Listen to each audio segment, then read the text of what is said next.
about. So without further ado, I'm going to introduce you to a fantastic hostess with the mostest.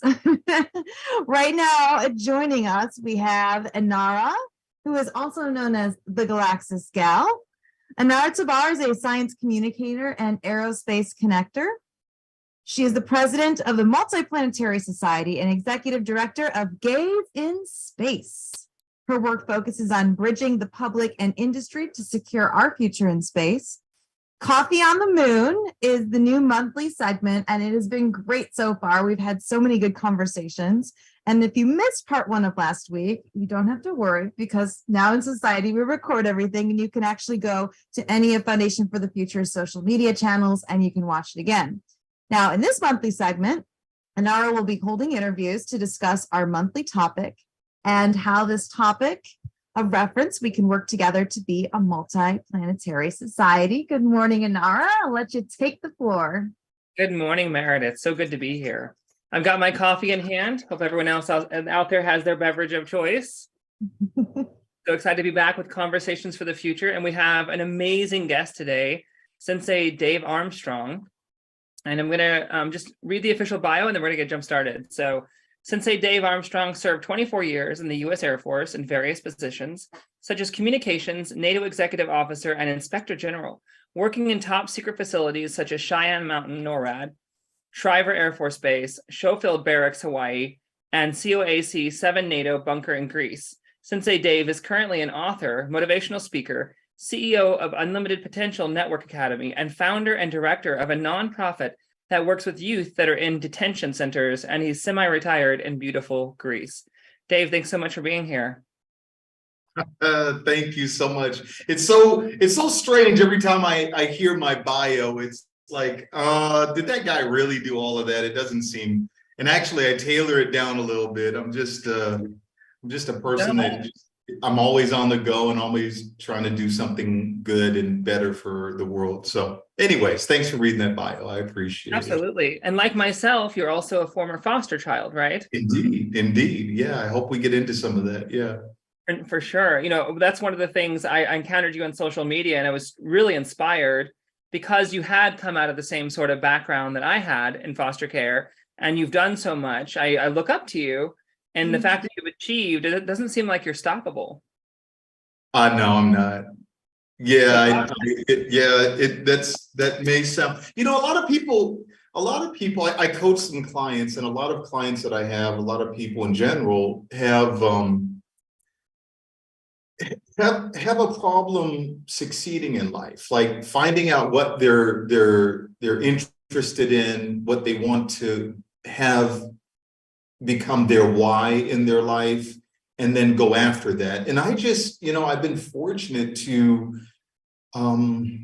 intrinsically, and then through, some work over the years, been able to really home in on things that are important to me and go after them. And I wish I could just wave a magic wand and bestow that upon everyone on the planet, because really, and even off the planet, since we're talking about space.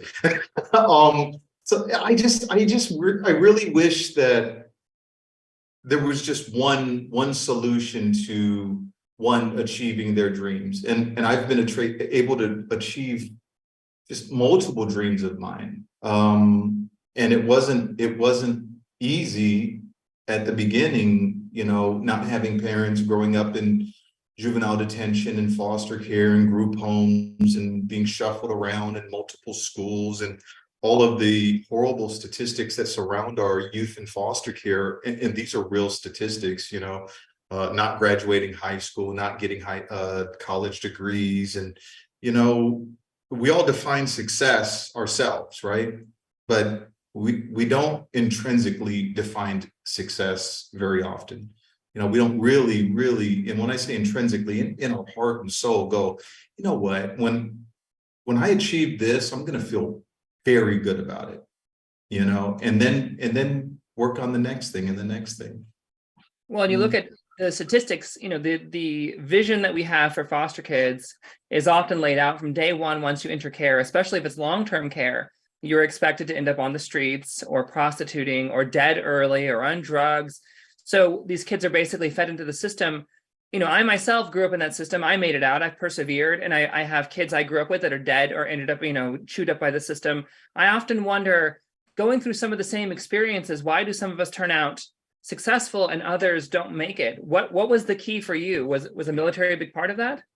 The military was a huge part of that, but when we ask that question, it comes down to a lot of things. It comes down to innate traits, things that you're just kind of born with, developed traits and skills, mindset, and most importantly, and we know statistically, this matters. The two things that matter the most in anything, but we're going to hone in just on foster care and youth that are in the system, is intrinsic motivation, right? Resiliency, that drive within yourself. And then mentors, having good people around you that you can look up to and that you can confide in. And we know statistically, these two things make a huge difference. So I was extremely fortunate that I was just kind of born with some of those intrinsic traits, right? And then the extrinsic traits I was able to develop through mentorship, through people that took an interest in me, specifically two people, my martial arts instructor, Sensei Otto Johnson, and my CASA. CASA is a court-appointed special advocate. And my CASA, Ron Barnick, was a pilot in the Air Force, and he was the one that inspired me to join the Air Force. And I'll tell you a quick story. Ron was assigned this little hood kid. I was in and out of detention. I was bad.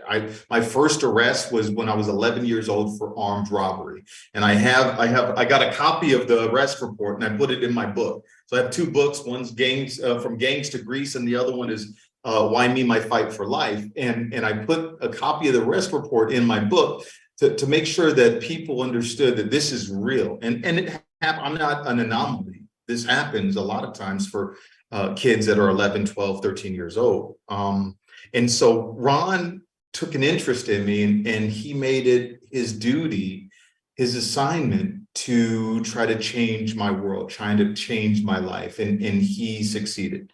And it was because he did things with me. He took a vested interest in me. He wanted me to succeed and do well.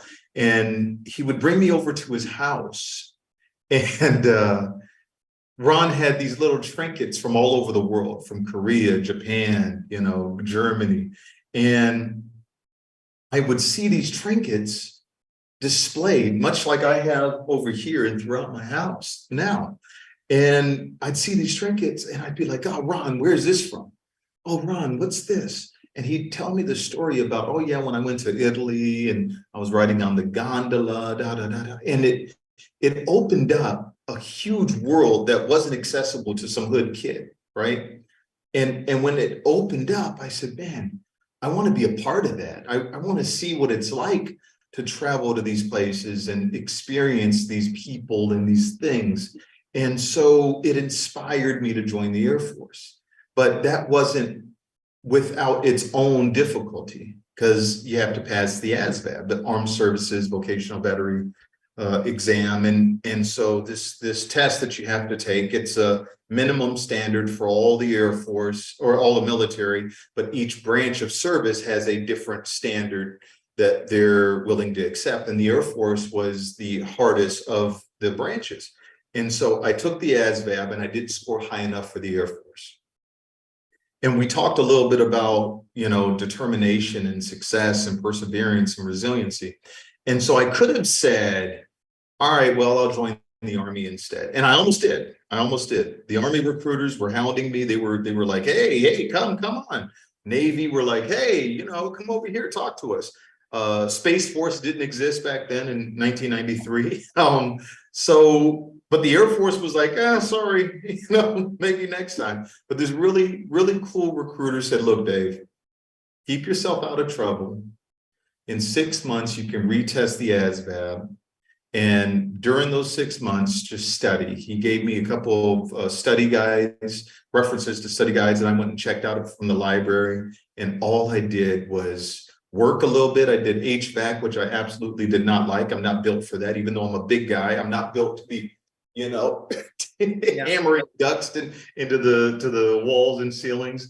And you know, I stayed away from my homies. I stayed away from all the stuff that was pulling me into the lifestyle that I had grown up with. Because I knew if I got arrested after I turned 18, if I got popped, you know, doing, you know, marijuana, if anything happened, it would keep me from joining the Air Force. Retested, scored high enough, got into the Air Force, and was elated. I mean, wow. And I've been able to, I mean, you read off the bio, I've been able to see some really, really, really cool places, and then end up retiring recently. Yeah, and I couldn't have done that. What's that? I noticed you have Cheyenne on there, Cheyenne Mountain, of course. Yeah. Cheyenne now Mountain. Space Force, of course. How are you liking this new transition over to the Space Force? You know what? I truly, I think it was something that was kind of needed. I think that anytime we can focus. So, of course, we're talking about the military, government, and an entire force. But even as people, anytime we can focus in on something, one specific thing, a couple of specific things, and go, this is what we're focused on. It helps us become better at that, right? You get to really hone in your skills and your focus on that instead of diversifying all of it like the Air Force was. You know, we had space. And I worked projects that involved space, and it was really cool. But at the same time, we had all frontiers. So yeah. I think it's a good move. It's a logical move, at least in my opinion. Sure. I like to see how Space Force is currently trying to create their culture building within the organization, and they're looking at a lot of private organizations to see how they're structuring things, what the force of the future is supposed to look like. And they're keying in on the youth, especially trying to get the youth in early, which I think is brilliant. You talked about the CASA program. For those who don't know, this is typically like a retiree that volunteers with foster kids on the weekends, for instance, and takes them out and does things, goes on trips and tries to inspire them or mentor them. Imagine if we were able to structure it to where Space Force created interception points for these youth that were structured. So if they were able to bring in Space Force CASA as a program, so many kids could have a similar story to yours. They could have that success early on. Oftentimes what makes foster kids such a danger to ourselves and to society would make us amazing in the military if we were to reverse those kind of, those same sort of internal skills can be used on the streets very successfully, or it could be used in the service. So I would love to see us turn that around. And if we look at how many kids are in care, I don't have the numbers in front of me, but it's quite a bit. There are a lot of kids in care every single year, especially, you know, those who age out. Imagine if we were to create a pipeline straight from those bad situations to give these kids a higher level of success. I would love to see a future where instead of saying, okay, well, this kid's going into long-term care, there's another one lost, you know, before they even begin. What if we were to say, oh yeah, this kid's going to have higher STEM education potential. This kid's going to achieve something right away. I would love to turn that around. Do you think there's something we can do to inspire Space Force to take that on? I hope so. And that's a conversation I want to have with somebody there at Space Force at recruiting, because, you know, you're spot on. There's about 400,000, a little less than 400,000, about 390 something thousand right now, kids in foster care. About 20,000 of them age out of foster care every year, and a lot of them that age out don't have anything going for themselves. They don't have family. They don't have someone that they can rely on. They, you know, my son hit me up for $1,000 last week. They don't have somebody like that. They have most of the time no one in their corner. So imagine being able to secure a job that potentially, I mean, the trajectory of space and where we're going to go over the next decade or two is going to be magnanimous, right? We're going to see leaps and bounds, and to be able to secure a position doing something in space right now, especially with Space Force, would be huge for these kids. And so the truth is, yeah, I didn't have a backup plan. Right. I joined the Air Force, but that was it. And my backup plan wasn't college. I wasn't very smart. I barely graduated high school. A lot of these kids are in the same situation I was in. Right. And so I created recently a nonprofit that goes in and speaks to kids that are aging out, as well as kids that are in detention. It's called Inspire to Aspire. I'm going to put the link in here right now. Tell me more about that. I would love to know more about this. So I think that what you just said hit the nail on the head. If we can collaborate with Space Force in order to get potential new recruits, new spacemen, new airmen in Space Force that can really use it. And these kids know a lot of times that there's no default plan. There's no plan B or C. And so much like I did, I dedicated everything I could to the Air Force in my position, and I was good. You know, I got a lot of special duty assignments, but you know, part of it again intrinsic, but the other part was extrinsic. The other part is, hey, I don't have a plan B, so I want to make sure that this succeeds no matter what. And well, I think we can basic training. Sorry. So on. Yeah, go ahead. No, I just said I want to see that happen with a lot of kids. I think we can make that happen. I just have to have the right conversation with the right people at Space Force, but and the Air Force. Yeah. Absolutely. Well, I remember going through basic training. There were a lot of kids. It was their first time away from their parents, and they were miserable, and it was so hard for them. And I was like, they feed us. We get to work out. Like, we have stability. This isn't. My bed is amazing. You know, I loved it. I thrived in that. And I think most foster kids, especially those, you know, we're talking about 200,000 kids over 10 years who are craving stability.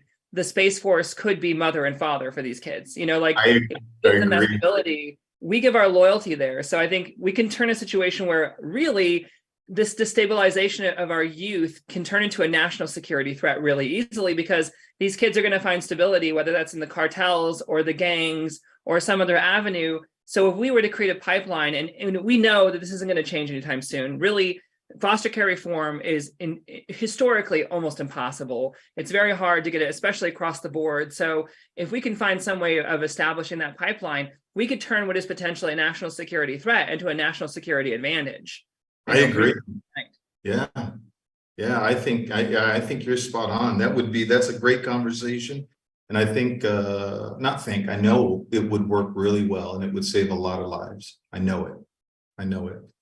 So a lot of kids don't even realize that Space Force or Air Force is even something that's a possibility, right? I wouldn't have if it wasn't for my CASA. If it wasn't for Ron, I wouldn't have thought, oh, I want to join the Air Force. Not even close. Exactly. I think it's oftentimes that we lose possibilities because we don't know they're there. So it's about making them visible, and then having those mentors in place to, you know, not only show them the possibilities there, but really help them figure out how they make that transition into it. When we're talking about, you know, military people leaving the military and transitioning into the civilian world, they get, you know, there's all kinds of special guidance on how you leave the force and how you become a civilian and how you're going to thrive there. So if we understand that need, we definitely should see the need for transitioning these youth into these services. I think we could probably set up something that works with organizations like yours, with the scouting programs, with Space Force. There's so much overlap there that could be possible. From my own experience, the CASA program wasn't very great. You know, basically they took our attorneys away and they gave us these retirees, and, you know, they would take us out to the park on a weekend, but you got lucky. If we could remove the element of luck out and just really structure these systems and have, you know, like a military pipeline as the CASA program, I would love to see the changes that would happen. Yeah, I have a conversation this week, I think tomorrow or the next day, with somebody at National CASA. So maybe I can grab somebody. If somebody is listening to this and knows somebody at Space Force recruiting, I could have a conversation all together, and we can see if we can figure that out. I think it would be a great opportunity for a lot of youth that absolutely need it. And you just don't know what you don't know. Absolutely. Tim, I would love to bring you in for a second if you're on. Space Force Association, what do you think? Do we have Tim on? Tim may not actually be online right now.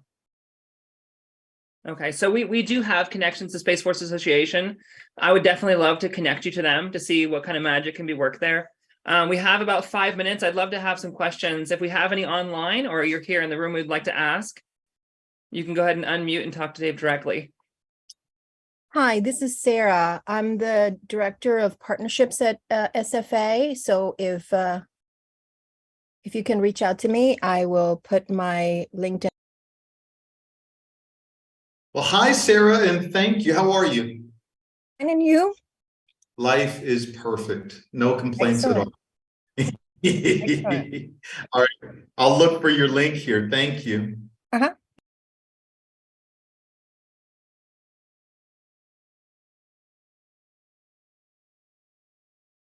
Uh-oh, you're on mute.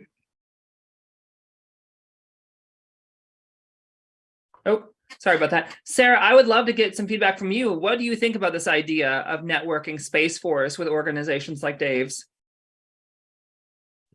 The sky's the limit. I mean, there's so much that we can do that I'm really kind of open to exploring, any possibility to make an impact and to really open people's imaginations and about identifying potential career paths within the space economy. Fantastic. Thank you. Yeah, so we'll get you connected, Dave. I guess we have a last few minutes. Can you just leave us with some more about your work? Maybe post some links so people can see where they can follow you. You do amazing talks. Dave has a phenomenal way of reaching people and getting conversations going. So you've got a lot of content out there. Thank you. You know what? I feel so lucky, so blessed, so fortunate to have the life that I have. And I know that my destiny wasn't exactly what it is now. It wasn't supposed to be that. It wasn't supposed to be retired, living the dream in Greece. It wasn't supposed to be impacting a bunch of youth that need my guidance, our guidance as a team.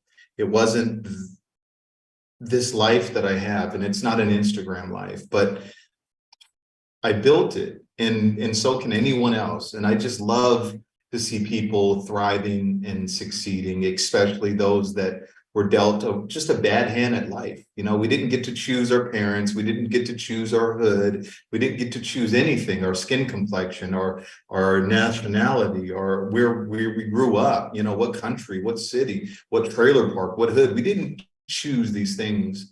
They just happened to us. And sometimes we're on the fortunate side most of the time, and that's great. And then sometimes, for 400,000 kids in the United States, it's a little less fortunate, but that doesn't mean that they can't succeed. And with the right people, the right community, the right involvement, the right mindset for them, they will succeed.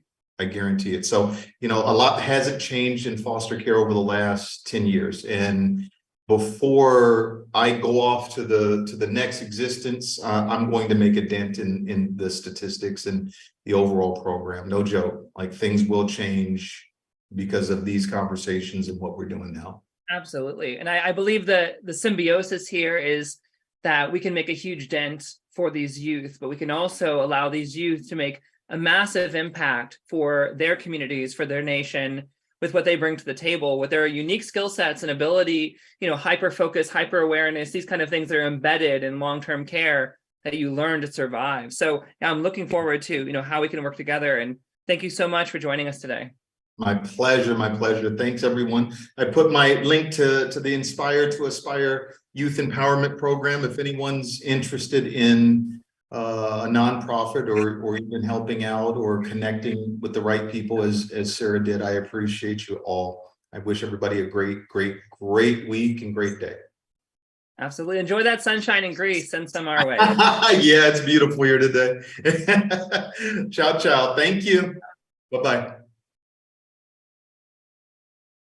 That was awesome. Thank you guys so much for being a part and just kicking this off with such, as you said, it, inspiration. I think that's the word to take away from this. And, it's always interesting where we come from, where we're going. We can never forget where we came from, but it's always part of our story to where we're going next. And excuse me, the relationships that we have with other people. And so another great Conversations on the Moon. Inara, thank you so much. And our next guest, and also David, thank you very much. But I am pleased right now to welcome our next guest, which is Namrata Goswami. Dr. Goswami is an independent scholar on space policy, great power politics, and ethnic conflicts.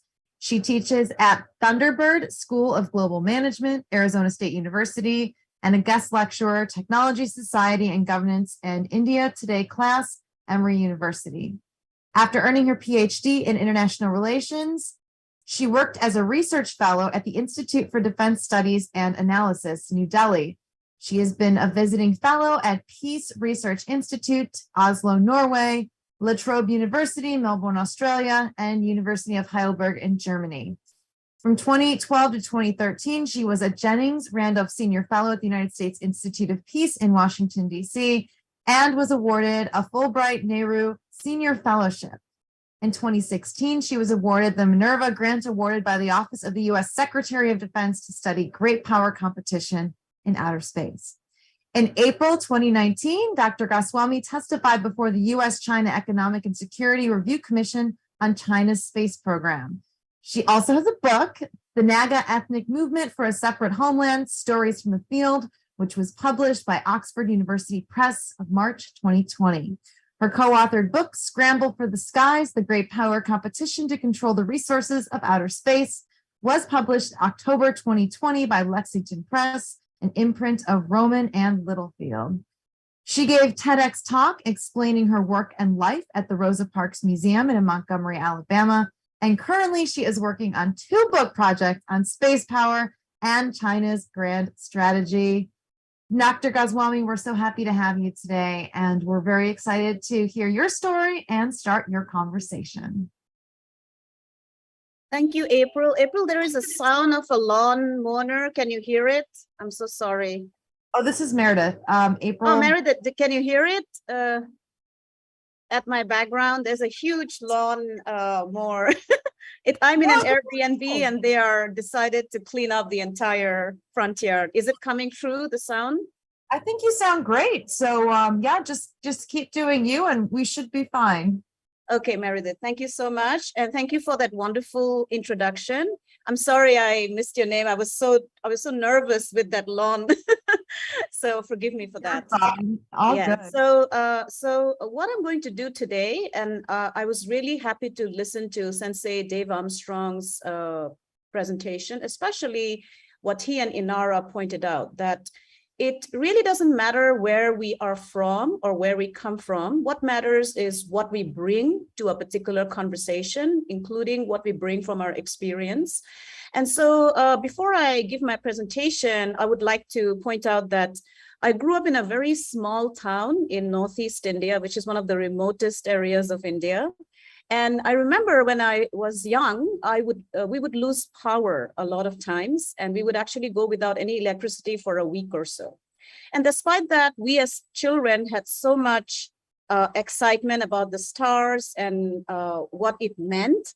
And so I think that particular experience and growing up in these remote mountains continue to inform my work. And so I think that's why our experiences are so critical. So let me just share my screen here. So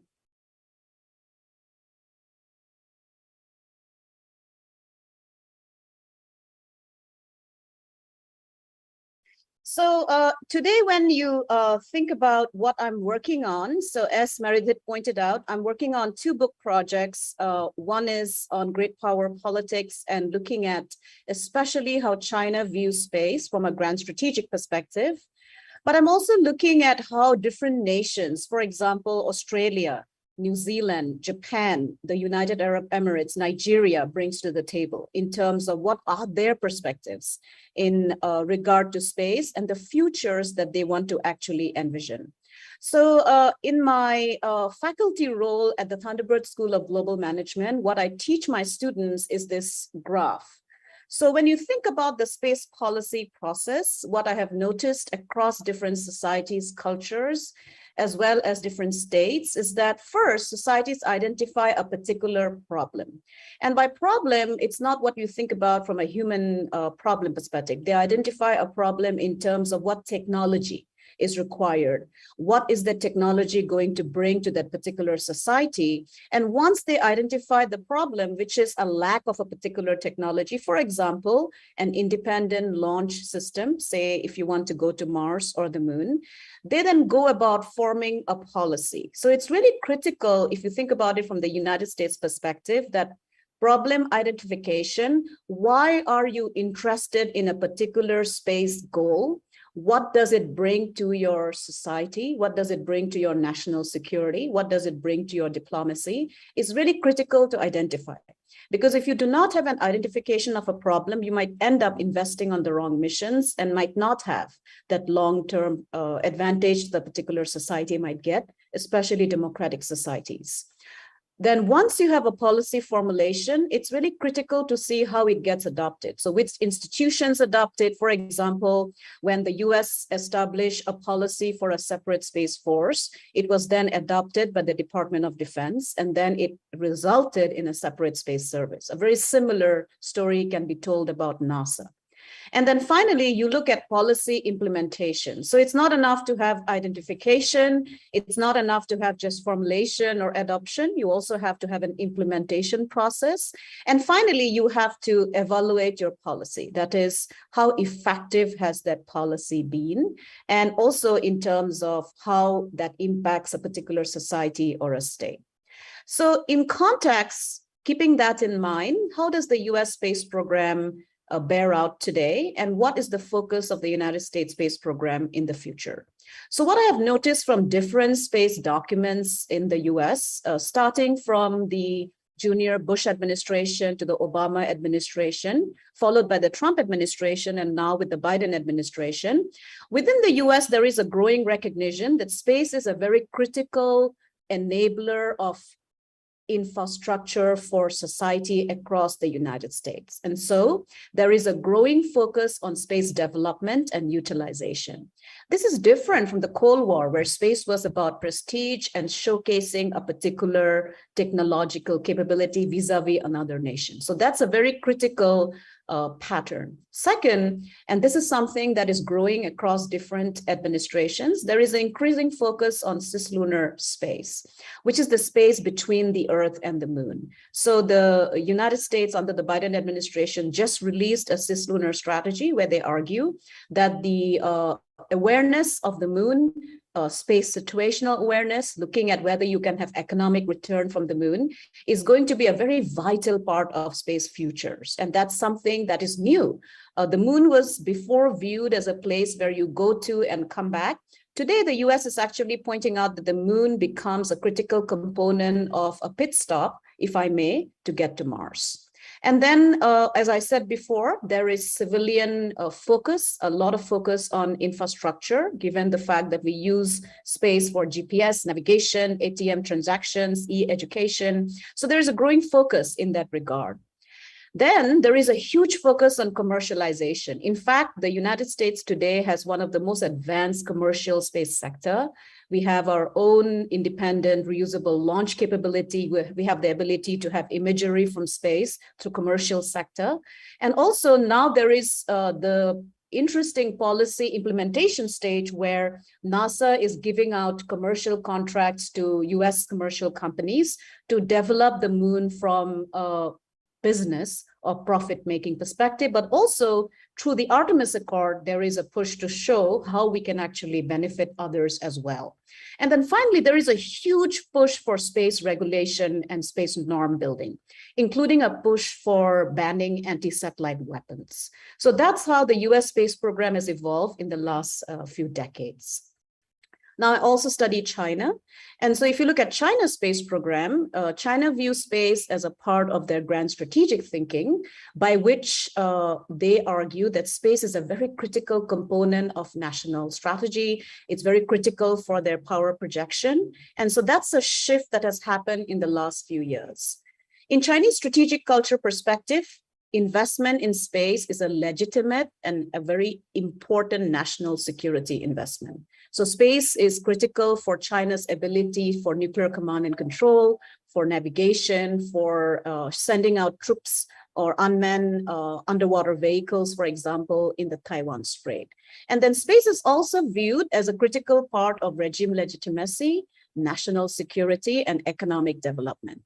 Now, in comparison to the US, China differs. So unlike the US, where there is a very clear demarcation of what is civilian space, what is commercial space, and what is military space, and the US has different institutions pushing for that, that China's space program does not have that kind of demarcation. So they have a civil military fusion strategy where they view space as a part of their military, commercial, civilian capability, and they do not have institutions that separate that. So under China's space program, space is actually mandated, determined, and led by the State Council of the Communist Party of China. And then the PLA, the People's Liberation Army, is in charge. Now, another country which is a very critical spacefaring nation is, of course, India. And if you look at India's space program, one of the most advanced in terms of Asian space powers, India also has a very interesting grand strategy. So space is viewed as something that develops India's society, deals with concepts like weather forecasting, agriculture, helping farmers to understand where they can actually have crop yield, given weather patterns. So India's space program is viewed from developing India's societal capability. Now, why is this critical for India? So Pew Research Institute and others point out that India is the largest population today. It has overtaken China and will have the most youthful population by 2035. So people between the age of 15 and 25, India will dominate. So in that context, developing space, building space entrepreneurship, developing space from a commercial perspective is becoming a critical focus for India. So similar to China, India also has drivers for space. So nationalism plays a very key part. India feels very proud when they achieve something in space. For example, the first Asian country to get to Mars in 2014. And so those achievements matter. But what is even more important is that today, India is articulating its space program from a commercial perspective. So when India rationalizes a mission to get to low Earth orbit with humans, the minister who is responsible for that particular space program argues that this is about space tourism. This is about developing that capability. And India is very similar to the US. Unlike China, civilian, commercial, and military space programs are separate. So they're led by separate institutions, and there is no fusion vis-a-vis China.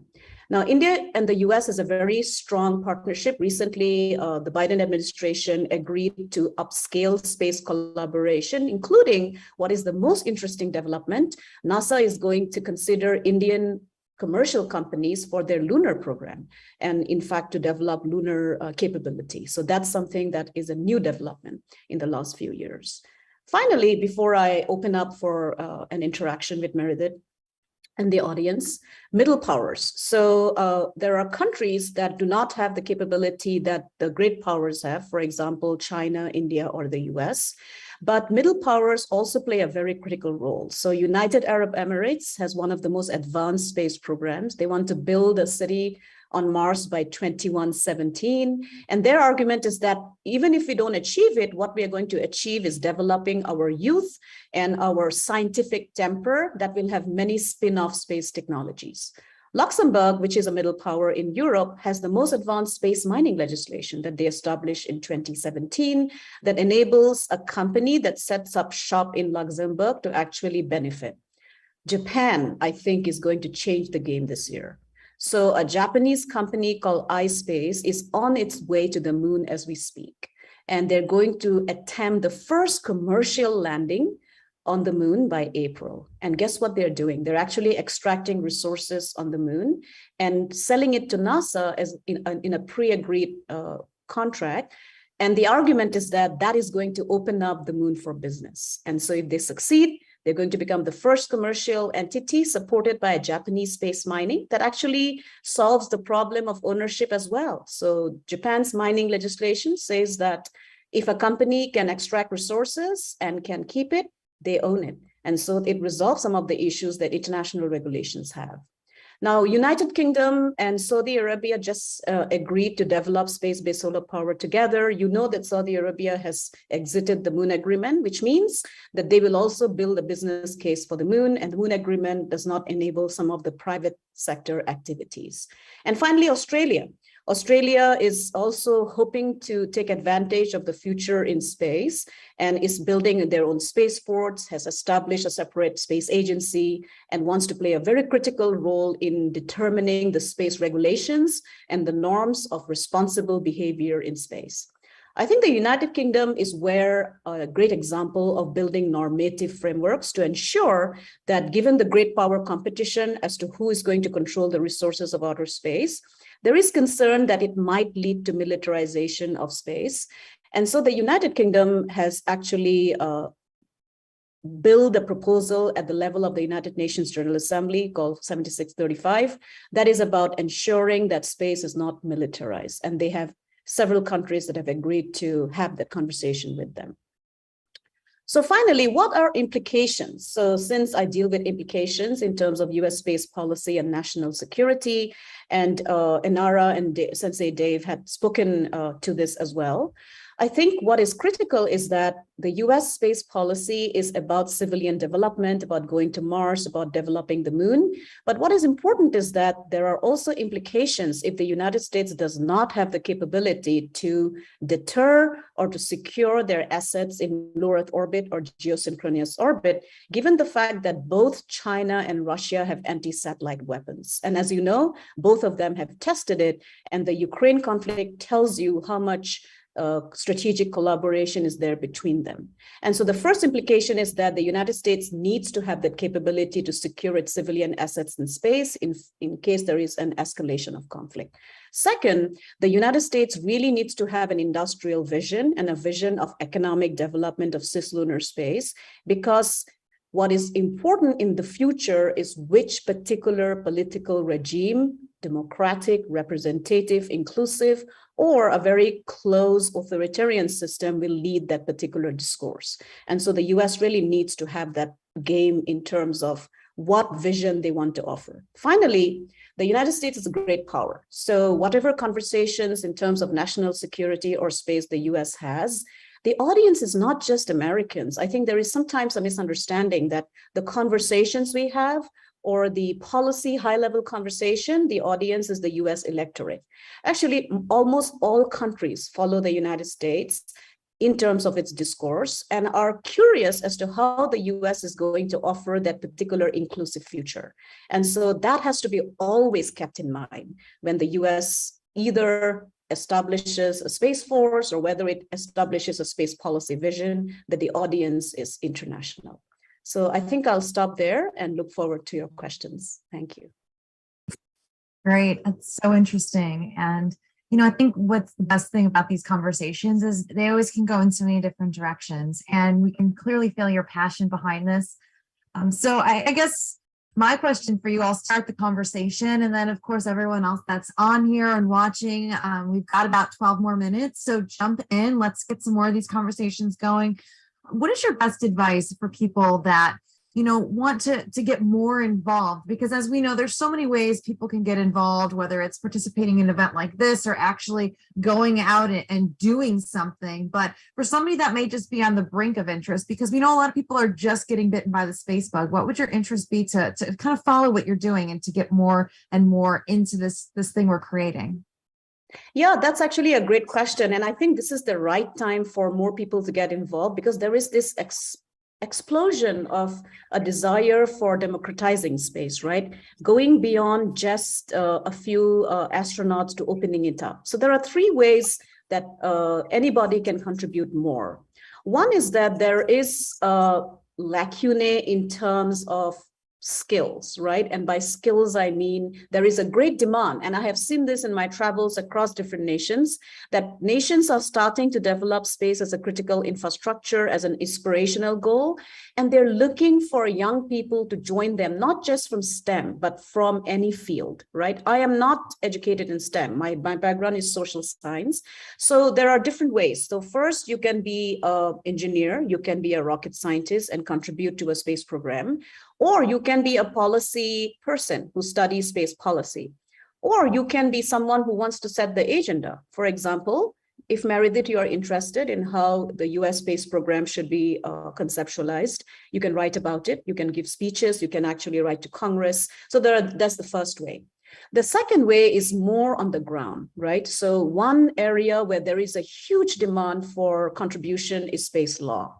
And so we talk a lot about space engineering, space rocket, but without regulation, space will not take off because regulations can be very limiting across all nations.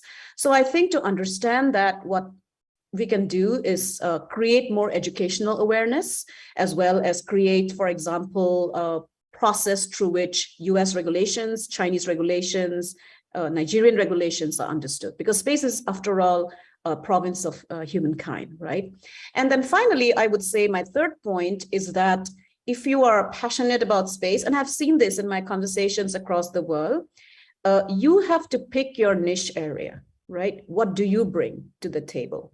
So if you are good in art, what do you bring to the table, right?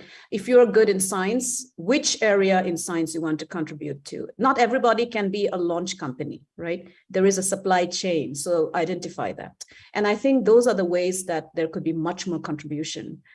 And as Sensei Dave was mentioning, the Space Force, right? So when the Space Force was established, I have my students across the US who wants to know how to contribute and become a member of the Space Force, right? So those are the kind of ways you can contribute more. I think you hit it on the head with all of that. I mean, every single person out there, we're all connected to space in one way or another. And I think you're absolutely right. You don't have to be somebody in STEM. You don't have to be someone who went to school and studied stuff in space. You can take what you already know and what you're already passionate about and contribute that to the space business. For example, I'm a journalist in addition to a scientist as a meteorologist, but now I'm seeing more and more the importance of storytelling. And as a scientist, using my science background to break down these very comprehensive topics, but make it easy to understand to get more and more people inspired. Another great question that came in here from Tim: is there a right way to build a space industrial base that will support the preservation of a free and fair space economy? That's the great question. I start with vision. So first, you have to have the vision, right? So what is it that you want to achieve? So, okay, you're developing a space industrial concept, you're building your satellite constellations, you're building your reusable capability, you're building your societal skill set. But what is the end goal, right? Why are you doing that? And that clarity, the US still doesn't have today in the post-Cold War, right? And so to build the space industrial capability in the right way, a space vision of national imagination, international collaboration and vision is number one. Second, it is really important to understand what can be supported in the entire supply chain, right? So space engineering, space development requires a supply chain that would require very niche capability. So that's number two, identify. So, and as there is where all of us can contribute, right? I can contribute from my social science policy perspective. You can contribute from your meteorological understanding of what your background is, right? Inara can contribute from her own experience. And so that's the second. And finally, I would say that when you have such industrial capability vision, you have to also identify priority areas, right? It can't be this amorphous industrial vision that not many people can understand, right? Mm-hmm. So you have, for example, the Artemis program. Okay, you want to achieve permanent settlement on the moon. What is it that we have to do today and tomorrow to get to that vision by 2036? So that's how I would see it. Oh, that's great. Looks like there's a few more questions coming in. So by the way, everyone that's watching today, thank you so much for joining the conversation and keeping this going. So this one actually coming in from Elizabeth Wallace, who's watching. How optimistic are you that the United States would have a unified vision for commercialization and asset protection? What are the challenges? Yeah, so I actually think that so one of my biggest critique of the United States space policy over the decades was that there wasn't that unified vision, right? So during the Cold War, it was very easy to have a unified vision because you had this very systemic level adversarial contacts and narrative, the Soviet Union vis-a-vis the US. So a vision for unified vision was there. Today, it is much more difficult, but what is emerging because of critique is that across different administrations, I see the usage of similar language. I see the push for commercial development of space. I also see a growing desire from society to support a commercial development of space, right? And what is most inspiring to me is that when I talk to my... Yeah, can you please, not speaking, can you please mute your thing? Thank you very much. Okay, go on. Thank you. So, and then finally, what is most inspiring to me is that there is also the push for developing the normative regulatory capabilities when it comes to commercial unified vision, right? And so finally, I would say that space is something that is long, and it's something that requires long-term investment, by which I mean money. And so a commercial vision that is unified, that is long-term across different administrations, across different commercial sectors is really critical. And that's where I think commercial industry could have an advantage, because despite the fact that they depend on funding, they can also have long-term vision capability and building. Great. A few more questions coming in. This next one also coming in from LinkedIn from Nino. He was asking about how you support such forums such as OSD Space Policy-led DTIP Future Innovation Forum, reaching 5,000 plus SES CIOs and flag officers, kind of how you would support that. So how would I support what? Recruitment, policy? What is the question? Nino, if you're on, if you want to hop on and ask your Yeah. question, I'm trying to read that here. It's a good question. Yes, so I want to understand before I answer it. Let's see. I don't know. Let's see here. I think. Let me just read it again what it says. I would love to discuss an OSD space policy-led DTIP Future Innovation Forum on top of our current dynamic forums to tackle all you discussed, reaching 5,000 plus SES CIOs and flag officers. Okay. Support such a forum. Oh yeah, sure. Yes. Okay, I got it. So I think that would be a useful institutional step, right? So if you have a forum that can reach out to futuristic space policy that actually is focused on flag officers and what their needs are and what they can bring to the table and include them in the conversation, I think that's going to build institutional capability, interest, and a culture as well, right? And I'll give an example from the real world where I have participated in such futuristic forums, right? So one is I participated in the US Space Force workshops on space futures 2060. And what was inspirational was that this workshop that was actually funded by the Space Force included participation from academia, from Space Force officers, from Air Force officers, from Marine Corps officers, from independent scholars like me. And they actually looked to the future in 2060 and what end goal and what inspirational state you would want to focus on, and what could different entities bring, including the Space Force officers themselves. So yes, I am absolutely supportive of a forum that would look to the future in that regard, in such specific capabilities and detail. Great. And then I think we have time for one more question. Elizabeth was also asking if you can explain the legislation in Japan that you were talking about. She says it doesn't seem like democratization. I don't know why I can't talk this morning. It doesn't seem like democratization of space. Okay, so Japan in December of 2022, beg your pardon, established a space mining legislation. This has been in the process for some time. And so what the Japanese space mining legislation does is that it establishes a process of how a company can ask for a license to go to a particular celestial body, not necessarily always the moon, and extract resources. And then the Japanese space legislation makes it clear that the company that is actually able to do that can keep the resources that they mine.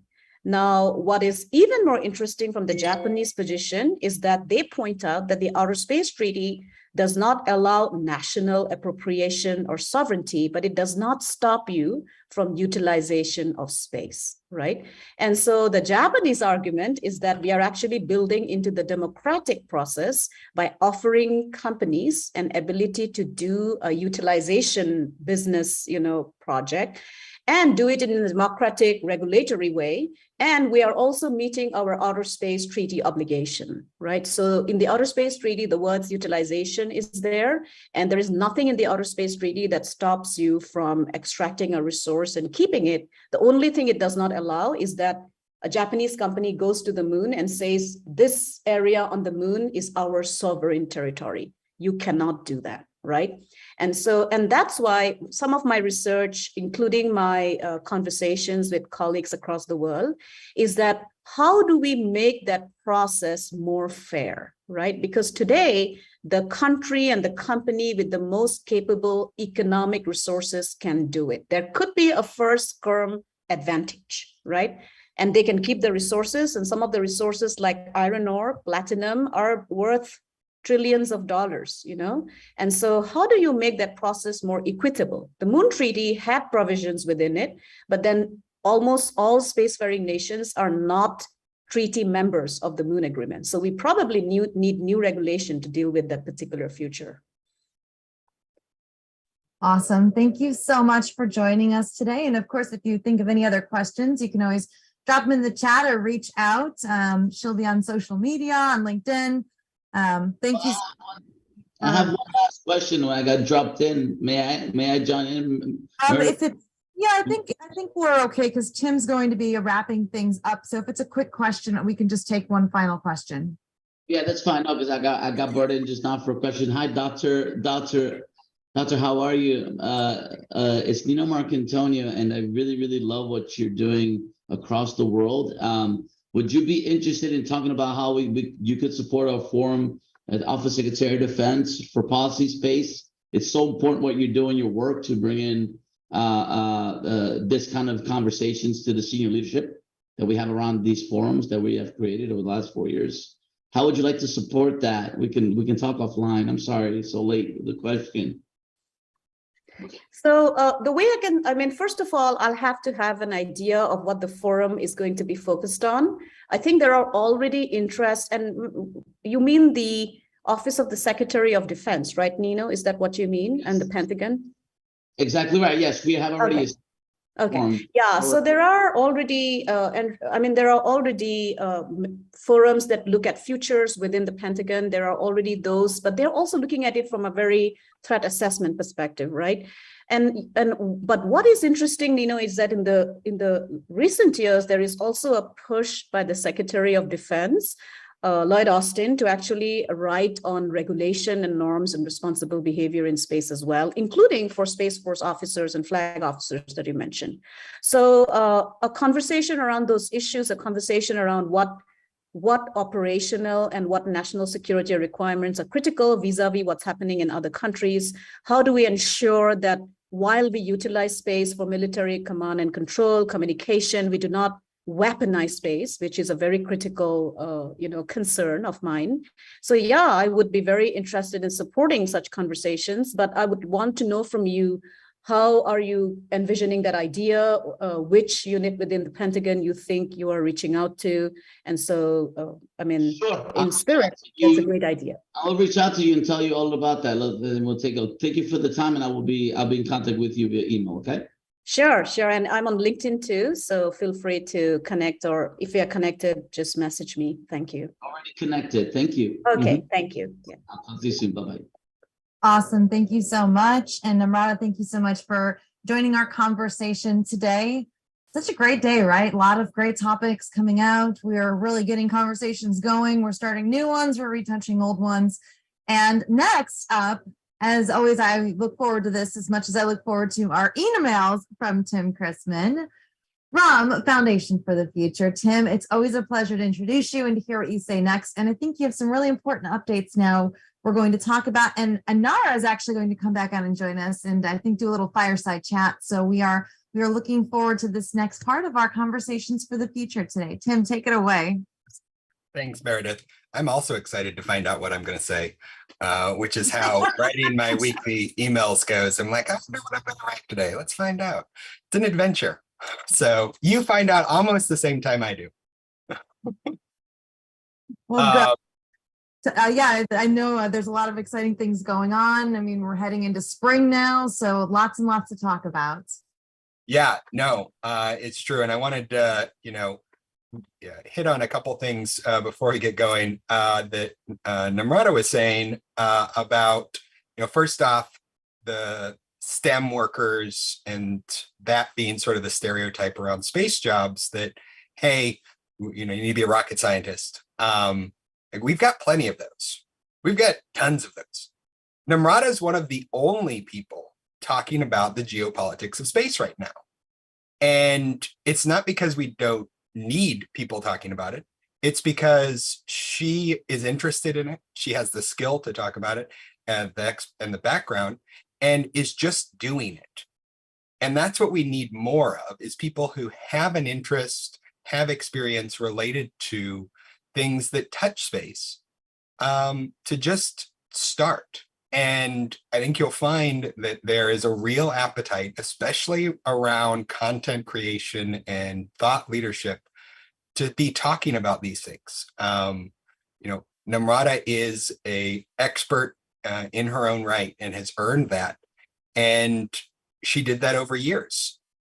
We need more people like that in different topics. So jump in, ideally feet first. And there was one other thing.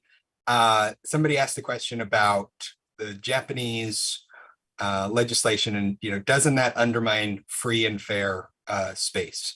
And I wanted to make sure we don't, when we're talking about, development of space, equitable development, this like what it looks like for humanity to go into space, it's easy to fall into the trap of, oh, well, there won't be companies doing this. And so free and fair doesn't necessarily mean no commerce. It means everybody has an equal chance to play. And so I want to make sure when we're talking about that, we keep that in mind, that like there are going to be companies in there. We need to make sure we're not beholden to only one, just like we need to make sure we're not beholden to China. But yeah, so there you go. I'm off my soapbox and pre-planned things to say.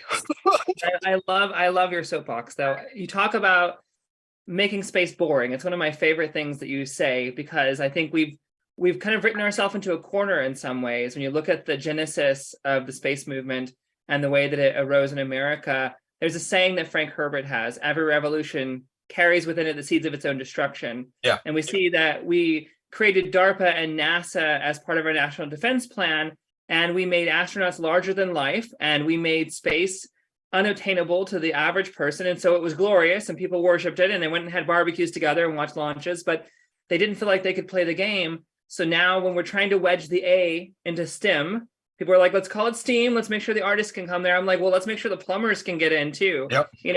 Really, we need messaging that Foundation for the Future is putting out there, this workforce message of anything you can do here, we're going to be doing it in space relatively soon. That's been a struggle, right, to get that message out. Oh, yeah. No, and it really is. It's strange that there's really one of two reactions when we're on Capitol Hill talking about space. The first one is, cool, this sounds like a great idea, but like come back in 100 years when this is real. Yeah. And it just over the past year, I've been in meetings a handful of times where the discussion came up around moving people from one point on the earth to another point on the earth in a matter of hours at a price that was reasonable for most middle class people in the West. So, not regularly, but think like once in a lifetime trip cost. So $20,000 to $40,000 tickets. And the sentiment was always the same, like that's literally impossible. Like the physics do not allow for this to happen. And, during these conversations, I will pull up what is SpaceX doing with Starship?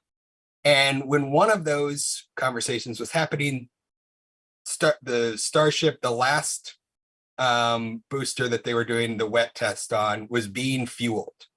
And I'm like, this is like a New York Times and Wright brothers situation where the day before the Wright brothers fly, New York Times runs a story saying, man will fly sometime in the next 1,000 years, but probably not towards the end of that. And like, that's what's happening, is we're seeing 100 years from now in front of us. And that's happening. And so that's like one reaction, is like, whatever, it'll happen in a long time. And the other reaction is, cool, maybe this is more near term, but like, why does this matter to me? This doesn't help any people in my district, in my state. This isn't as pressing as insert whatever hot button issue of the day. Balloons recently. Very hot topic right now, of course. All the cool kids want to shoot down balloons. Do you have the same problem I have? Everyone assumes I'm in some secret meeting about aliens every week, and they're like, is it UFOs? Is it aliens? Oh yeah. Oh no, when the first balloon went down, I had a significant number of messages. What's the real story? And I'm like, I'm pretty sure you saw the real story. Pretty sure that's the real story. I don't have more info.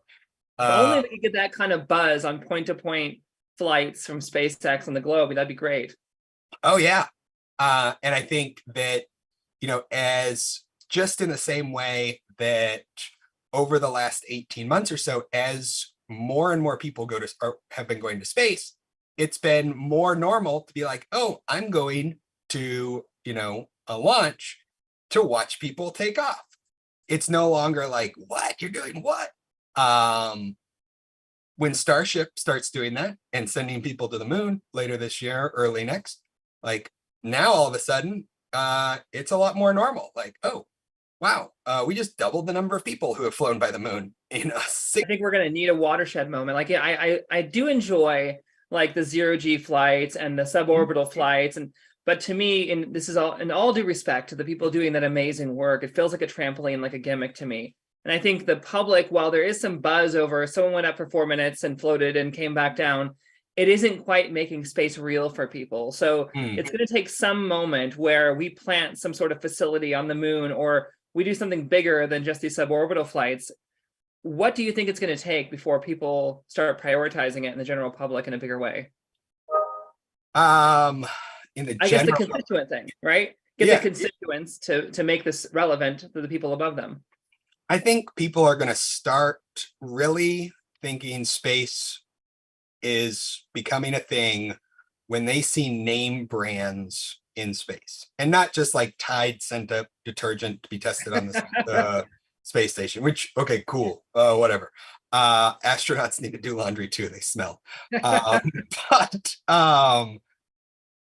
when Hilton actually opens their on-orbit hotel later this decade, like that, all of a sudden it's like, oh, I know Hilton, that's for real. Or when General Motors has a lunar rover that commercial passengers are driving around on the moon. Like, it's when things that we recognize here on the ground are also in space. And we can start to envision like, oh, I can actually put myself in that world, and start to see that, oh, this might actually be a legitimate thing. I do think it's going to, be a little bit slower than internet 1990s, just because of the barrier to entry. But it's going to be pretty similar. I remember when people thought the internet was a fly-by-night thing, it would never catch on, and now we can't really imagine life without it. But again, you're right, it's a much bigger barrier to entry when it comes to skills, knowledge, money. When you're there at Capitol Hill and you're doing this work on the ground, what has been the entry point that's worked the most with people who were, in that mindset of this is really far away, or this isn't relevant to my constituents? What's the issue or the couple issues that really click for them? So what really works is bringing up a study NASA did, I guess it's three-ish years ago, showing the number of jobs that NASA supported in every state in the union. And we use that as a base to do an economic analysis of what the impact of certain legislation could be on jobs nationwide. But even just where NASA was at 3 years ago in terms of the economic impact of space from NASA's budget, not commercial space, not DoD. So less than a third of total spending for space. No state in the union saw fewer than 100 jobs created as a result of NASA's investment in the space sector. That includes Iowa, that includes Idaho, that includes Kansas. Like every state had at least 100 jobs. The majority had over 1,000, and the average number was between 3,000 and 6,000. Like that's huge. These That's are massive. jobs that pay 20 to 60% higher wages than their comparable job in regular industries. And that's, again, only a third of the total spending on space. And by some accounts, some of the less efficient spending on space. So like that is what really gets attention, that, hey, you're a representative from Maine, a representative from Nevada. You don't think space is for you, it's for your neighbors. No, look, here's the number of jobs you have in your state right now as a result of space. And here's how many you can have in 5 years with some prioritization of investment from DoD, from NASA, from other government agencies. So that's really what lands well in Congress, is this can create jobs. Numbers work really well, absolutely. So first you're hitting them with, this is already creating all these massive, jobs in your state, and now look how much more we can create for you. Do you have conversations about the educational situation as far as how do we transition our workforce over for space? How do we start targeting it within the educational system now, especially when there is no way to make sweeping changes across the board? Yeah. No, one thing we've really focused on is treating space like a pressure valve for the workforce. And this has seemed to resonate really well in places with oil and gas workers, with manufacturing, with mining. When we talk about how reskilling these workers to be space ready is a relatively short process, think weeks or a couple months, not years. And the skills that they have for the original job they had, oil and gas, for instance, don't go away. If you're fitting a pipe for an oil well or a gas well, or you're fitting a pipe on Starship, the mechanics are pretty similar. If anything, doing it for the space sector is going to make you a more proficient operator if you ever go back to your original industry. And so treating it as that safety valve when we're talking with community leaders, community college leaders, and saying, look, you can prepare your institutions, your educational systems for a space-ready future. And if there's a downturn in your sector, you then have the opportunity to reskill these workers and turn around to the space sector and say, hey, we've got the workforce you need. And in many cases, the space sector has been counter-cyclical in terms of its growth vis-a-vis the standard business cycle. And so that is something that's gotten a lot of traction when we talk with community leaders and local leaders around the country. When I think in a lot of ways, NASA is kind of like a readiness pool.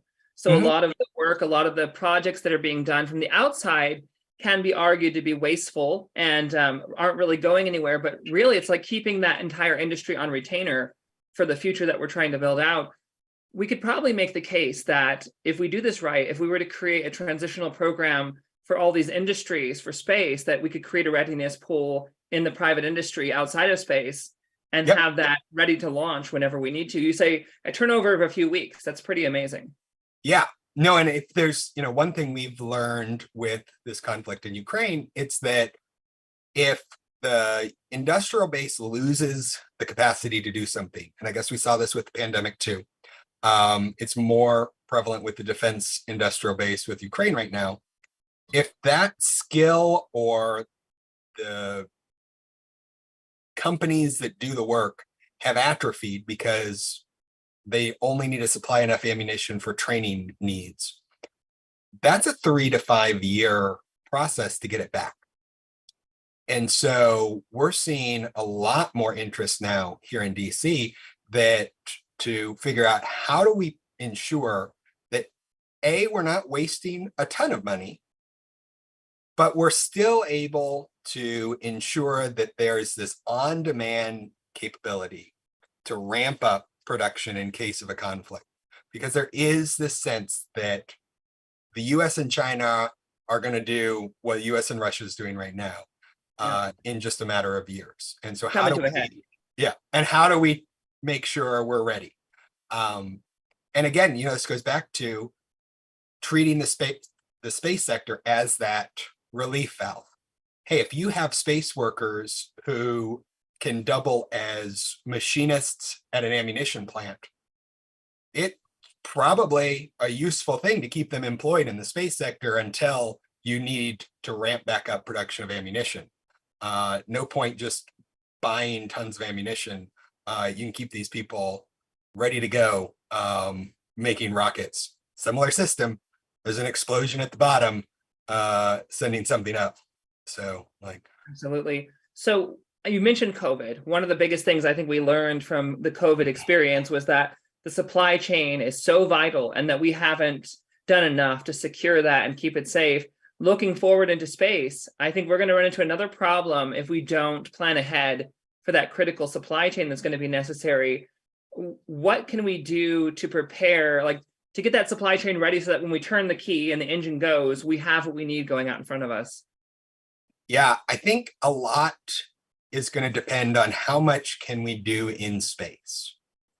A lot of the work that's being done for on-orbit manufacturing or in situ manufacturing on the moon or elsewhere gives us the opportunity to move that industrial capacity off-world. And depending on how far, that can then help ensure that we have a more secure industrial base, or at least more distributed. And so I think in encouraging and incentivizing these companies, whether it be space industries in Australia, or, to orbit fab here in the US, how can, I think, policymakers start messaging that this is a good thing? They don't need to have a contract. All that really needs to be said is in 2030, in 2028, we're interested in buying if you can have a capability in this orbit or, on the surface of the moon. That then signals to investors, there's a true market here, and the company's not playing around when they say that if they get there, there will be money. And that has come as a surprise to a lot of people we talk to in government, because a lot of the messaging that's come out over the preceding decades is space needs contracts to make sure everything's stable. And sure, everybody loves actual guaranteed money, but that's not the only way to incentivize growth. Absolutely. And, borrowing money or living on government contracts can really only go so far, honestly. Right. So we have Mike Mansky in the audience. If you don't mind, I'd love to bring him in for a minute because he's a master when it comes to the supply chain. Mike, you actually wrote a paper about supply chain and kind of predicted what we experienced during COVID. Is that right? That is correct. And that paper, actually, the base for that was a conference I had attended back in 2006, where the topic of supply chain was discussed in reference to any type of system outage, be it everything from technology to the spread of the flu and SARS at the time, as well as political disruption. And the gentleman who was preaching the initial presentation was basically saying, hey, if we don't track this stuff and get some policies and procedures in place, it will fail. He was correct. COVID was an absolute, lesson for everybody, because a lot of enterprises are still attempting to recover from that crisis today. And so it's just one of those things that we have to take it seriously. And I think that, as we move off world, we've just got to be sure that we've got, everything lined up and we're good to go, and we understand what the processes are and where the challenges are at. Because if we don't, we're going to repeat this. There's a scenario that I've often used, which is you get a bunch of miners on the moon, and if they run out of Oreo cookies or coffee, they're not going to be very happy. Okay. And yeah, no coffee on the moon is no peace. Yeah, exactly. And the thing is that the systems and the processes that are in place from a technology perspective, they exist. And they can be put to work to really make these things happen. But back to Tim's point, there's got to be a driver behind it. Somebody has got to stand up and say, this is how it's going to have to be. And everybody's just going to have to accept it, and not develop any workarounds or anything like that. It's just build on the systems that are there, and create the right foundation for what we're trying to do. Absolutely. I think one of the major issues is oftentimes, well, I'll just say it like this: space is hard. Before we even get to space itself, space is extremely hard. So many space companies arise and fall before the public even knows they exist. And it is a lot of grind. And so people are trying to keep their heads down and win their certain pocket of the world. They're trying to get their company going. And there's not a lot of room for looking at the bigger picture often. So I think one of the values that Foundation for the Future is bringing to the table is this ability to look at the long range view and that massive infrastructure that's going to be needed. When I look at China particularly, they have this certain advantage where they can plan 25 years in advance and they can go after that with continuity. But in the American system, the goods and bads mixing together, we often get disrupted every 2 to 4 years. So our space plan today could change in a year, and then we have to start over again. And there's all this inter-organizational competition. The public-private partnership, talk to me about that route, Tim, for Foundation for the Future, and how that can provide continuity. Yeah, no, I think that you're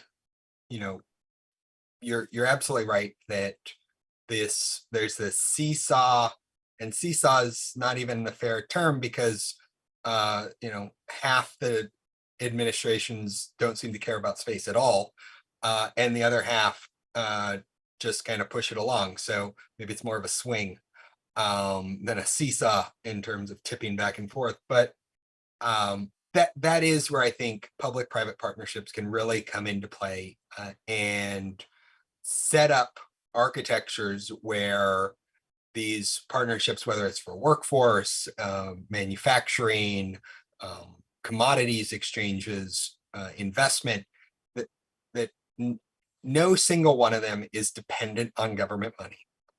None of them are beholden to any single industry stakeholder, but they're able to benefit from both.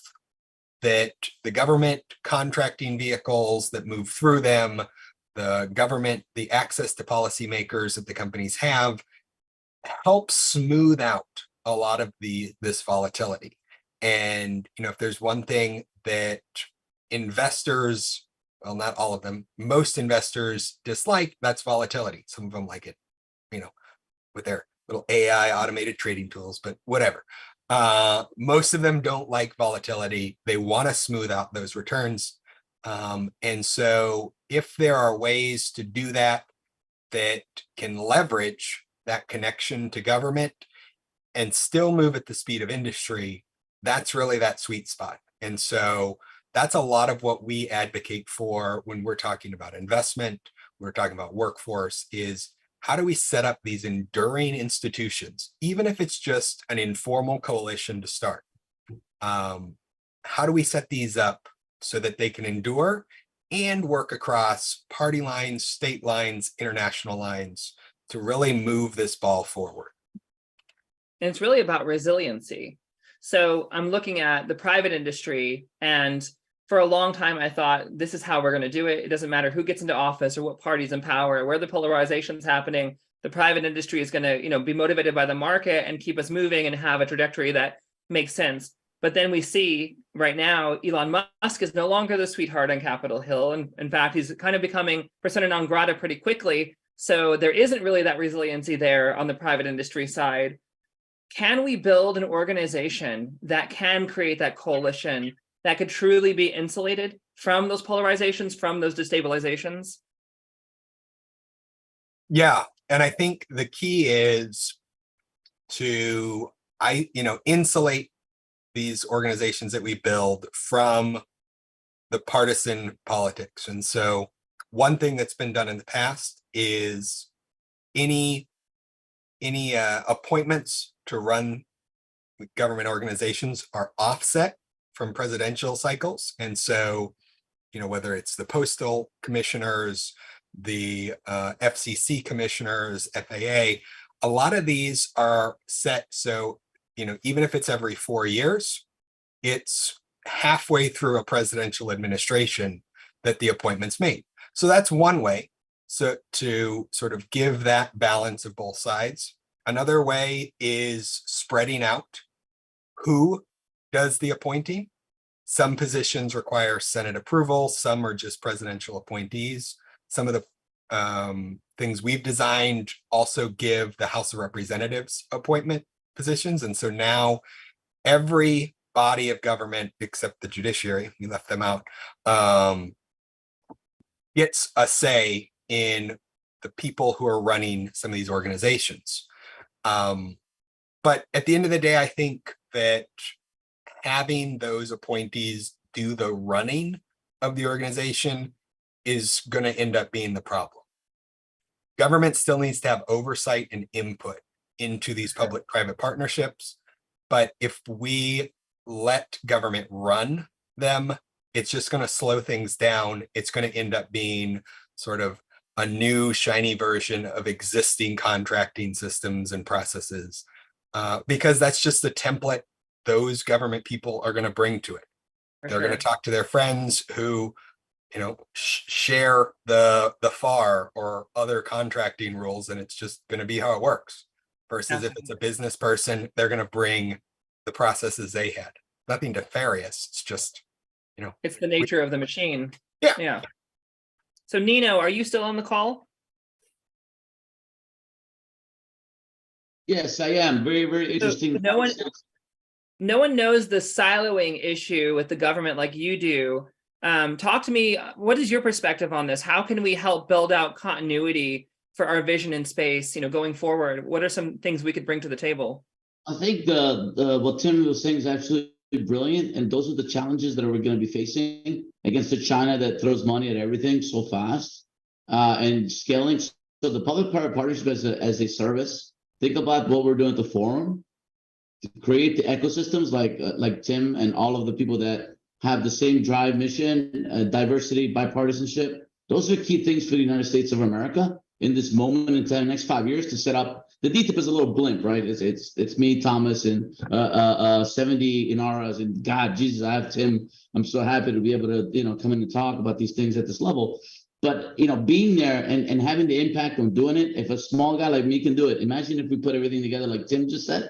That's the key. If you have people driving it in a way where we have the Senate, we have the Senate, we have the legislation, and we turn it into a bipartisan machine, that's going to be our secret to advancing and really having these companies having avoiding the valley of death or being risk averse, being more risk averse towards space. Space is going to blow up everything. So blowing up everything in space, meaning it's going to drive so much more money into the economy that we have to put these mechanisms in place to work with the state, the locals, public-private partnership. I think this is the secret. So Tim, you are on point. Thank you for that. Yeah, 100%. So with the problems that you're having on Capitol Hill, trying to educate, and it sounds like you're having to educate them as you convince them to prioritize this future. Talk to me about how do we educate the public on this? How do we get not just the public, actually, let's look at the industry. There are a lot of people that know that space is going to be hot. There's a lot of talk right now. People are looking at leaving these traditionally successful industries like the automotive industry, the oil industry, and they see the writing on the wall. They know that this huge economy is being created and they want to be part of it, but they don't know how to do it. What can we do across the board? How can we create a system that will allow us to onboard them and give them what they need to be successful in transitioning into space? Yeah, I think there's a model for this that the US military used when it was transitioning from a primarily a draft system where, it was a lottery of who served and who didn't, to an all volunteer force. And that was the creation of reserve components, the National Guard, the Army, Navy, Air Force, Marine Corps reserves. Those were put in place not just to have added capacity for, added bodies in case of wartime, but it was to connect the military to the public. No longer were people who served in the military only military all day, every day. Now, 1 weekend a month, 2 weeks a year, they were military. And the rest of the time, they had regular jobs like everybody else. And while that model's not a perfect analogy to what we could do with space, I think something like that is what we need. We need to encourage people to have side hustles in space.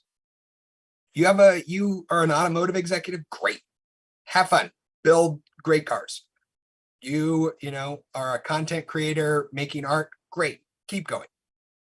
Come do a little bit with space. Moderate a panel, write a blog, come to conferences, and just get involved. There's no need to jump all the way in and make a full transition right away, but be a space reservist.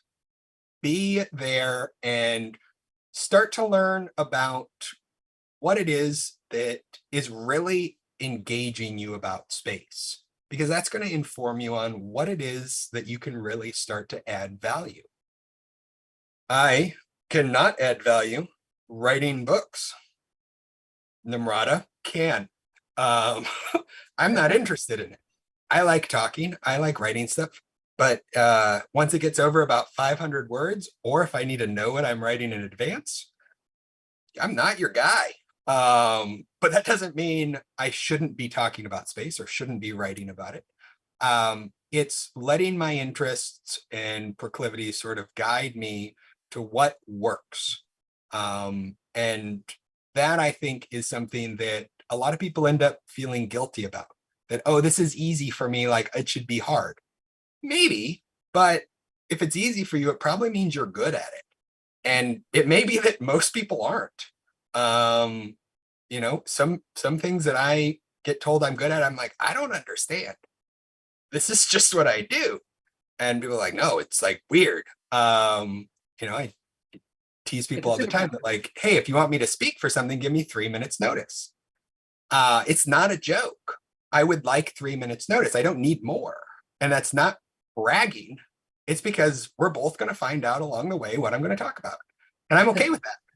Like, absolutely. I'm okay exploring and figuring out. Some people want to know what's going to happen ahead of time and be prepared. I come from the theater, so I've always loved improv best. Yeah. I would feel freest when it's like, here's a stage, here's a light, here's a bunch of people, do something, and it's like, okay, let's pull it out. I have this idea of the fantasy football model of investing, these private hedge funds that are happening. There's groups of people getting together and, maybe 5 or 6 or 7 people, and they end up buying a bank or something together, or they create a hedge fund. Could we incentivize those same sort of groups of people that have either been extremely successful and now are retired or semi-retired, or are extremely successful but want to do this weekend warrior version of space? Could we create these kind of investment circles where they're able to prioritize space on the weekends at a higher level? What would it take? You have some events coming up, right, this year for Foundation for the Future. Could we incentivize those sort of groups of people to play the game with us? Yeah, I think so. There's groups like Spaced Ventures who are trying to democratize investing in space and create, whether it's a crowdfunding or a platform that allows high net worth individuals to casually invest. I say casually with air quotes because most investment rounds have very large minimum investments, like $250,000 and up. But if you can bundle, 25 people at $10,000, that's a much more casual investment for a family office or an investment fund. And so lowering that threshold and creating these like casual investment vehicles, I think is a great way to do that. Another way, you mentioned these events. We are either hosting, co-hosting, or helping contribute to bringing in speakers related to space at 4 in-person events this year. Well, 4 conference series. So the first is AIBC. So this is a emerging tech and innovation conference that happens 6 or 7 times around the world every year. The next one is in Dubai, March 13th through 16th. Then it goes to Brazil in June, Manila in July, Cyprus in September.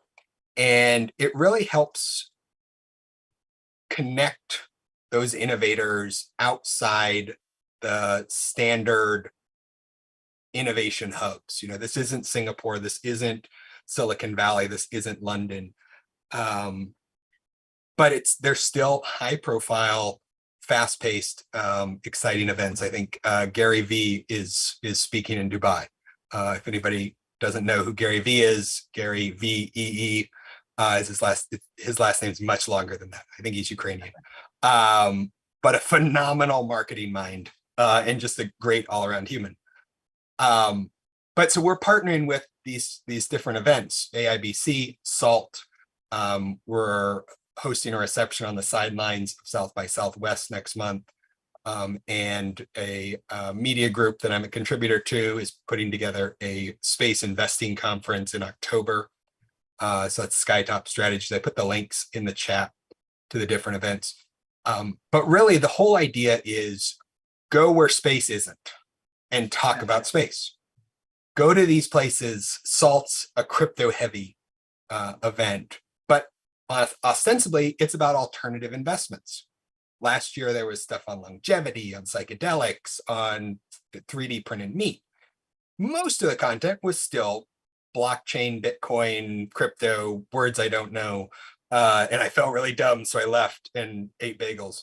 But they still had that alternative investment spin. And so we've come in and said, look, let's start positioning you all with space and start talking about space as an alternative asset class and set you all up. Traditionally their major backer was FTX. I have a ton of FTX swag that is now going to be historical artifacts to giant Ponzi style frauds. But hey, let's position you all in space and diversify outside of this. And so that's really how we're trying to do this, is getting out there where space isn't and talking about how space can affect these people that are there. I think this is one of the big things I like about Foundation for the Future is this commitment to getting space out of its own bubble and connecting it in as many different zones as possible. You mentioned crypto. That's a world that's still very mysterious to me. I've been diving in for a couple of years now. And the DAOs, I'm really fascinated with the DAOs. I'm not so interested in buying pixelated art of dogs and things like that, but the DAOs are pretty powerful in the sense that they build really active community. I've worked in social media for a very long time, and I've been at the very heights of it and the very lows of it. And it's frustrating and it's a lot of grind to really get anything out of it. And it's a rigged system. But I'm looking at the DAOs, and for some reason, they've been able to build very quickly. But also, when you see 1 million people in a DAO, that's 1 million people who are actively engaged and will actually respond and actually take action, where you may have 3 million people in a Facebook group and you get 3 people. Or, you may be on Instagram with 1 million followers and 1 person comments. So something is pretty powerful going on there in this transition. They're creating new paradigms, and space has become extremely hot in those circles. Yeah. I think there's a lot of potential there to engage the existing DAOs that are focused on space, like Moon DAO, for instance, which has already sent someone to space, already launched satellites.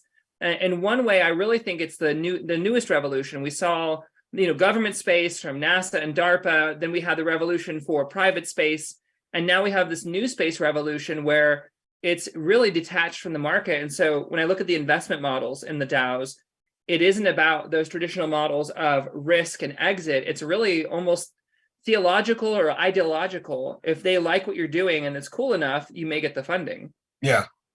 So No, there really is, and we've looked at these DAOs and how can the foundation leverage that model when we're doing decision making, when we're setting up these processes for what we're advocating for, where we're advocating.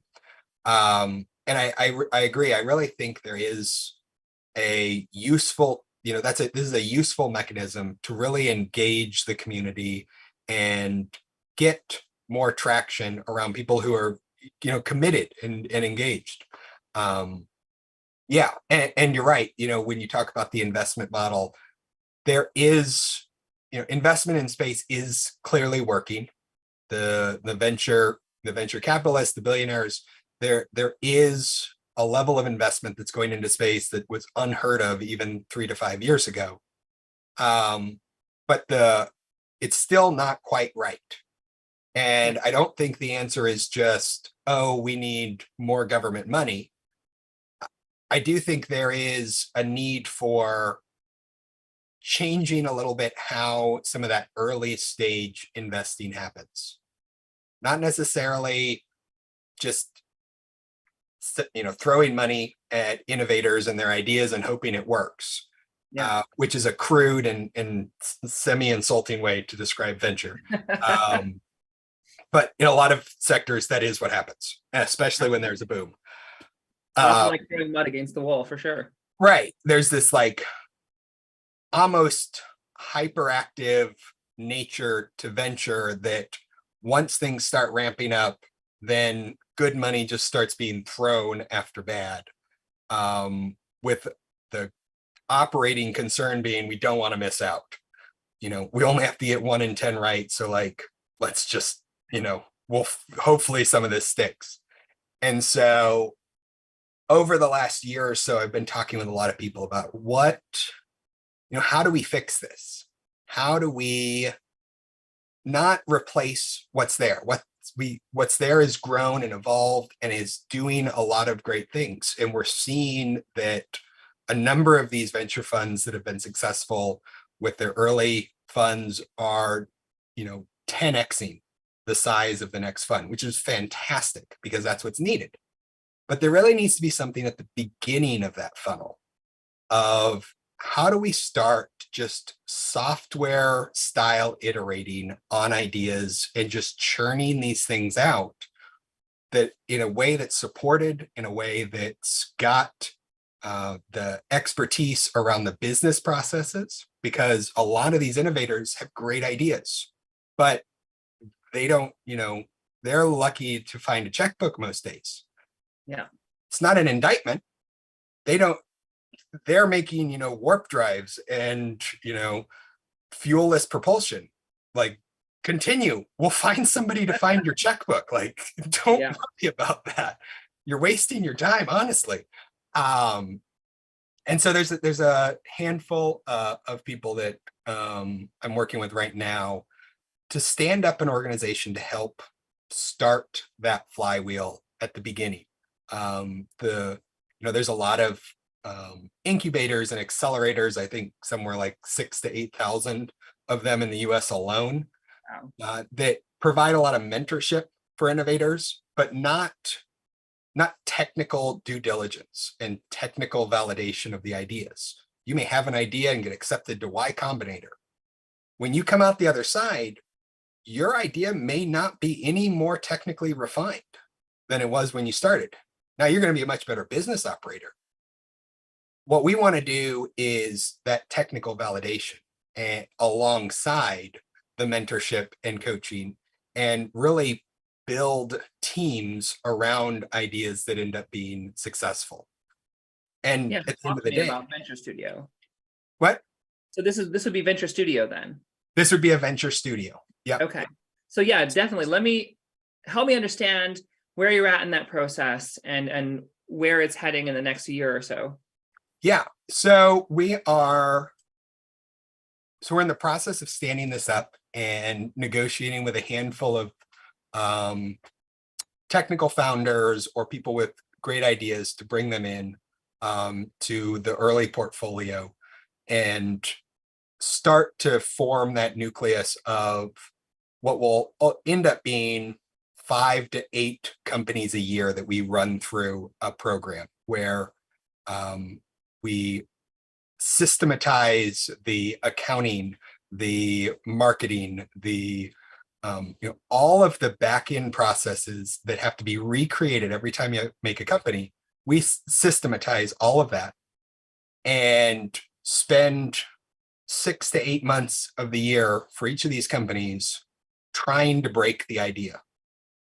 Okay, founder, you and a partner are going to figure out how to make this fail. Find out where the customers are, the customer solution doesn't exist, where the technical problems are, break it. And ideally they do. Ideally, we're able to find and break these ideas early on.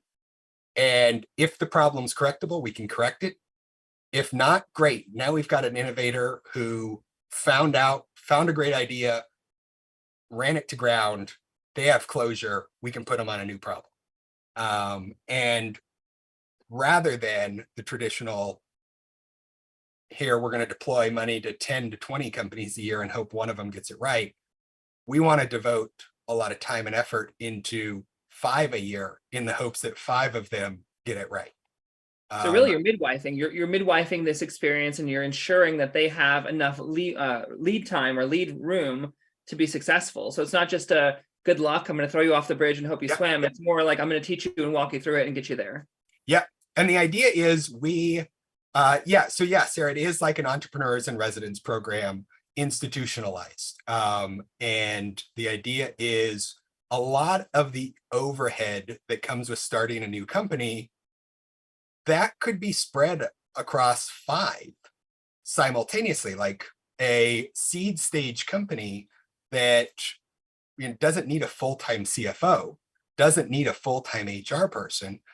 And so we're able to take that overhead, spread it across the entire portfolio, and now rapidly iterate with the funding that would normally be going to a single company rather than having to deploy that spread out all over the place. And so that's the idea, is get those efficiencies in the overhead, use that sort of entrepreneurs in residence program, connect with programs like Skill Bridge that help veterans find jobs as they're transitioning, leverage that, because a lot of these people coming out, especially like the special operations community and the shadow warrior community, are entrepreneurial. They've had to figure things out as they go. And so bringing them in, setting them up and saying, look, the military is paying your salary for 6 months while you intern here. Our goal is you're running a company when you leave the service. That's a powerful thing for transitioning vets. That's amazing. That's absolutely amazing. So is there a formal connection now between Space Force and this initiative? Have you created those partnerships yet? So we're building it with the entire defense community, intelligence community, to get a sense of where is it that they see needs, and then how can we commercialize solutions that'll also close their gap. There are situations where it's a super niche capability that only the CIA needs it, that only Space Force needs it. I'm thinking directed energy weapons. Cool. They're the only ones that need it. There's not a great commercial case for that, unless remotely, cooking food. But okay, cool. And maybe there are opportunities for doing some of that. But for the most part, we're trying to find those places where, maybe it's a payment processing, maybe it's insurance, maybe it's capabilities that will support the defense industrial base while being commercializable. That's a word. Yeah, I mean, there's a lot of things that you can't do in uniform that Right. this would build assets out. So you're building assets out that these different services could tap into and have at the ready, and they're going to make a huge profit. This is brilliant. I have to say, this is absolutely brilliant. So how much room is there for investors to come in? Investors that want to throw their money in and watch this thing rise. How much room is there for them to attach themselves to this at this point? Oh, tons. We're sketching out our initial raise right now. And outside of that initial raise, all of the companies that were forming and running through the program are going to need to be funded when they come out the other side. And so whether we're using special purpose vehicles to do one-off funding, or we end up raising a larger fund, the idea is build that base of investors, that network of investors who would want to invest in this capability later on. That, maybe they're funding Series A rounds or later, and they see lots of deals. They're like, look, I don't know if this is good. I don't know if they're ready. But we can help run to ground whether it is. We'll break it. We'll come back to you and be like, hey, yeah, they are effing incredible. And because you partnered with us, now there's no fee for you to make the investment. And building that sort of connection where everybody wins. They're sending deals to us, we're sending deals to them. And ultimately, we're able to help create that free and fair space economy. So Correct. Sarah and Nino look very excited in the chat there. Absolutely, me as well. I love when you just, jump into a call and go, Tim, and you say you don't know what you're going to talk about, but my mind is blown. I would love to get any questions. Sarah or Nino, do you have anything you want to talk about as far as this goes? This project, I think it would be very useful for Space Force, especially. Well, for everything that we're doing, thank you for having me on again, Tim. Tim, everything that you're saying is perfectly correct. So bridging the capability gaps, right? So tying in the money to that, that's so when we do the scouting, assess, identifying the technologies, I got 4 or 5 revolutionary ones that are like, yes, we kind of like did it. They're about to do it, right? Well, here we go. So this is the partnership. So here you go, Tim. Here's Nanotics. They're shifting. Their paradigm shifting with their nanobots, right? Changing medicine as we know it. Fuel propulsion technology, if we get it right, it's about building what you said. Yep. It's about building a team around those folks and giving them an opportunity for dual use. That'll be even better. Exactly. Instead of just the government. Over exactly. to you. Mm-hmm.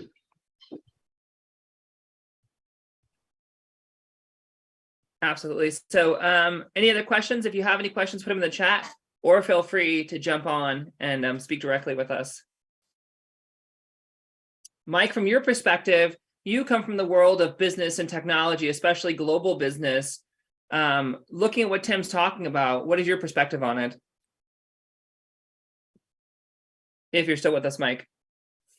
Oh, I'm still here. There's a phrase I'm going to use, and it's just something that it's what I preach to my team. And I think that it's important that as we move everything forward, we understand it. Okay. One of the mistakes that people make in business is they assume similarity in thinking and in culture. And that goes for relationships that you're working in globally, no matter where the country's at. A lot of people make the mistake of assuming that everybody's following the same thought processes and values and so forth that we do. Okay. And just having direct experience with that, you have to be aware of that, conscious, and make sure that you have the right mechanisms in place to communicate appropriately. And then the second thing, though, is businesses, period, have that same issue. You cannot ever believe that the guys making coffee cups at one end of the block, that their business culture is the same as the guys making mouse pads at the other end of the block. It's not. And that's just kind of a warning sign, if you will, that as we move this forward, we just have to have the right mechanisms in place if you will. Take advantage of take advantage of machine learning, so to speak, because at the end of the day, we are the machines. That's a story for a different time, but absolutely. Well, thank you so much. It's been incredible. My mind is blown. I'm excited for the future. Foundation for the Future is really bringing it full force this year.